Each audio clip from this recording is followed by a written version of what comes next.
To the use of a digital computer to process digital images. It is a way of manipulating images using a computer to improve their quality, recognize patterns, or transform them for specific applications. Dip అనేది digital ఇమేజ్ని process చేయడం, like ఒక digital computer use చేసుకొని దాని యొక్క quality improve చేయడం కానీ, ఏమైనా ప్యాటర్న్స్ కనిపెట్టడం కానీ, దాన్ని ఒక ట్రాన్స్ఫార్మ్ చేయడం, లైక్ బ్లర్ చేయడం కానీ, ఏమైనా చేయడం కానీ, దాన్ని డిజిటల్ ఇమేజ్ ప్రాసెసింగ్ అంటాం. అఫీషియల్ డెఫినేషన్ చూస్తే DIP is the process of analyzing and manipulating images using digital techniques. It involves operations like image enhancement, restoration, compression, and object recognition. Definition ఏంటంటే dip అనేది అది చెప్పా కదా, ఒక డిజిటల్ టెక్నిక్స్ యూజ్ చేసుకొని image process చేయడం. అంటే బ్లర్ అయిన ఇమేజ్ నుంచి ఒరిజినల్ ఇమేజ్కి తేవడం, లేకపోతే ఎక్కువ ఉన్న ఫైల్ సైజ్ని తక్కువ చేయడం, ఇమేజ్ సైజ్ ఎక్కువ ఉంటే దాన్ని తక్కువ చేయడం, రీస్టోర్ చేయడం, లేకపోతే క్వాలిటీ పెంచడం. అలాగా అసలు ఫస్ట్ ఇది ఎందుకు ఇంపార్టెంటో చూద్దాం. ఇది వేరే ఫీల్డ్స్లో యూజ్ అయ్యిద్ది.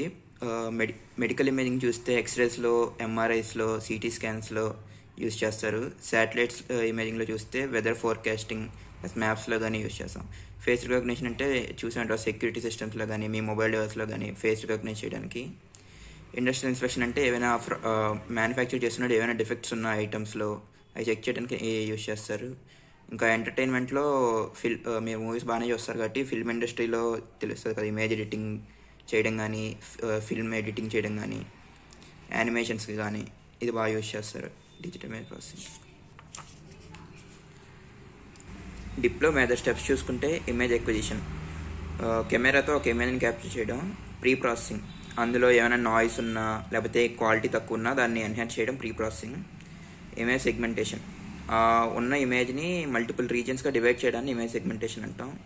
ఫీచర్ ఎక్స్ట్రాక్షన్, ఉన్న ఇమేజ్లో ఏమైనా కీ ఫీచర్స్ కానీ ఏమైనా ఉంటే దాన్ని ఎక్స్ట్రాక్ట్ చేయడాన్ని ఫీచర్ ఎక్స్ట్రాక్షన్ అంటారు. ఇమేజ్ రికగ్నిషన్, లైక్ ఉన్న ఇమేజ్లో ఏమైనా ఆబ్జెక్ట్స్ ఐడెంటిఫై చేయడం కానీ, ప్యాటర్న్స్ ఐడెంటిఫై చేయడం కానీ, లైక్ ఏమైనా ఇమేజ్ తీసుకుంటే అందులో డాగ్ ఉందా లేకపోతే క్యాట్ ఉందా అని చూడడం కానీ ఇమేజ్ రికగ్నిషన్. ఇమేజ్ కంప్రెషన్ అంటే ఫైల్ సైజ్ని తగ్గించడం. ఇది స్టోరేజ్కి పనికొచ్చింది. లైక్ ఉన్న స్టోరేజ్లో ఎక్కువ ఫైల్స్ని మీరు స్టోర్ చేసుకోవచ్చు అండ్ ట్రాన్స్ఫర్ చేయడానికి ఎవరికైనా ట్రాన్స్ఫర్ చేసినా ఈజీగా ట్రాన్స్ఫర్ అయ్యిద్ది.